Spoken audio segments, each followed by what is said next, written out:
ശ്രീലങ്കൻ്റെ തെങ്ങും തൈ അത് നമ്മുടെ നാട്ടിലെ തേങ്ങൻ്റെ ഒരു ഡബിൾക്ക് വില, പിന്നെ ഡബിളല്ല, അതിലും ഏറ്റവും വലിയ തേങ്ങ ഉണ്ടാവുന്ന ഒരു സംഭവമാണ് ശ്രീലങ്കൻ്റെ ഈ തേങ്ങ. എന്തൊക്കെയാ ഇതിന്റെ പ്രധാന പ്രത്യേകതകൾ? എല്ലാ തേങ്ങൻ്റെ എല്ലാ ഉപയോഗം ഉണ്ട്. പക്ഷെ നമ്മുടെ നാട്ടിലെ തേങ്ങൻ്റെ ഒരു 2 ഇരട്ടി വലിപ്പം അധികം ഉണ്ടാവും, വലിപ്പം കൂടുതൽ. ഇതിപ്പോ ഏറ്റവും ചെറിയ തേങ്ങയാണ് നമ്മൾ ഇതിൽ കവറിൽ ഇത് ചെയ്തിട്ടുള്ളത്, തൈകളാക്കിയിട്ടുള്ളത്.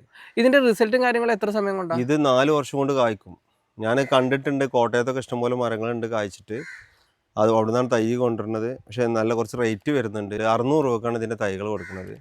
അത്യാവശ്യക്കാരാണെങ്കിൽ ഒരു 10 പീസ് ഇവിടെ ഉള്ളൂ, ആവശ്യക്കാരുണ്ടെങ്കിൽ വരിക. എന്തായാലും നല്ല റിസൾട്ടാണ്. വലിയ തേങ്ങ ശരിക്കും പിന്നെ തെങ്ങിനെ നമ്മളൊരു പന പോലെയാണ് വളരുന്നത്. അത്രയും വലിയ പന പോലെ വളരും ചെയ്യും. വലിയ തേങ്ങകളാണ്, വലിയ തേങ്ങകൾ നല്ല കായപ്പെടുത്തും. ഇതിൽ കീടങ്ങളെ പ്രശ്നം ഒരു പ്രശ്നമില്ല. ശരിക്കും നമ്മളെ പ്രതിരോധ ശേഷി കൂടുതലുള്ള ഒരു തെങ്ങാണ്. നമുക്ക് നല്ല ഹീൽഡാണ്. ഞാൻ ആ തെങ്ങ് കണ്ടിട്ട് തന്നെ നമ്മൾ അത്ഭുതപ്പെട്ടു. അത്രയും തേങ്ങകളാണ് നിൽക്കുന്നത്. പിന്നെ ശ്രീലങ്കയിൽ പോയ ആളുകൾക്കൊക്കെ അറിയാം, ഈ തേങ്ങനെ കുറിച്ച് അറിയാം.